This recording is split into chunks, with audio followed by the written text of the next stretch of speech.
So today we're going to talk 2-year-old sleep because we think that it should be so drastically different than what has been happening before this, but actually it's not. So let's get into it. If we haven't met before, hi, I'm Jensine. I am a certified pediatric sleep consultant. I'm a certified postpartum doula and mom of 3 who takes real life sleep science with actual real life strategies and pairs them together to get you the sleep that you and your family need and deserve. So for 2-year-olds, our sleep schedules really aren't much different than they are at 18 months, at 15 months. We still want one solid nap during the day and about 12 hours of overnight sleep. That 12 hours of overnight sleep is going to stay the same until your little one is about 5 years old and ready for kindergarten. So do not change anything about that piece of it. The only thing that should change is their naps probably will go from about 3 hours, maybe down to about 2 hours, 2.5 hours. But the biggest thing that comes up around 2 years old is that your little one often starts, say hi to my daughter, your little one often starts to want to refuse naps. They start to want to fight naps. They're protesting naps. They don't want to be put down for a nap, and that is totally typical.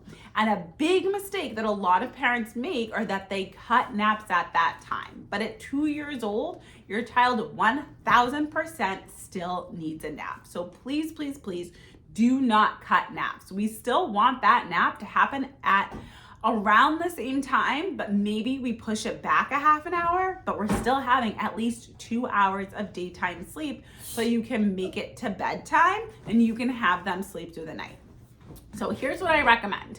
If your child is having a harder time falling asleep for naps now, the first thing to do is to move that nap back about 30 minutes.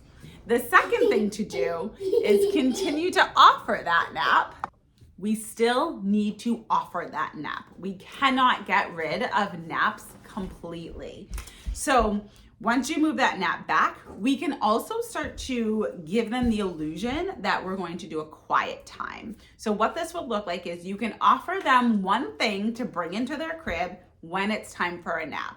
They can bring a quiet book. They can, maybe it's like a couple of magnet tiles, something that you know is going to be safe and you're not worried about them using independently, but B isn't going to be super distracting. So you don't want a book that turns on and has like noises and sounds and lights.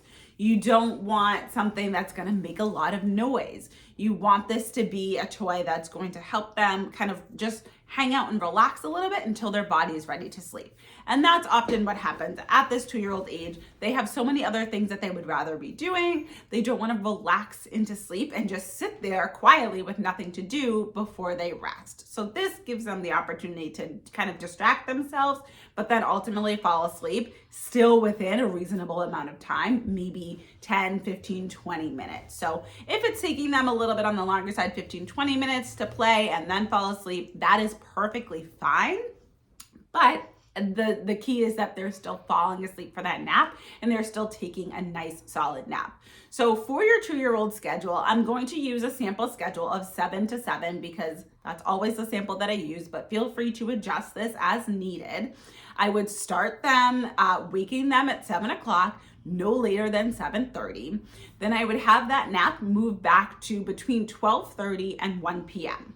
I would have them awake by 3:30 latest, and then we're offering bedtime. We're having them lay down in the crib at 7 p.m. So that is going to be their sample schedule. If you have any questions about your child's individual schedule and sleep needs, then feel free to pop them in the comments.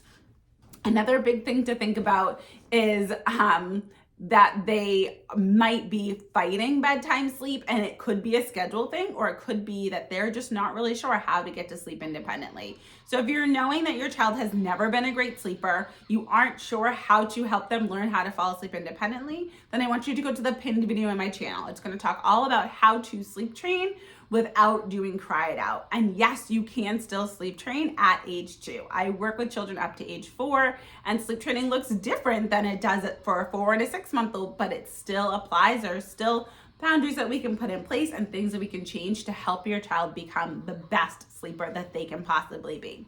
So good luck with your 2-year-old schedules. Pop any questions you have in the comments, and I will see you in my next video.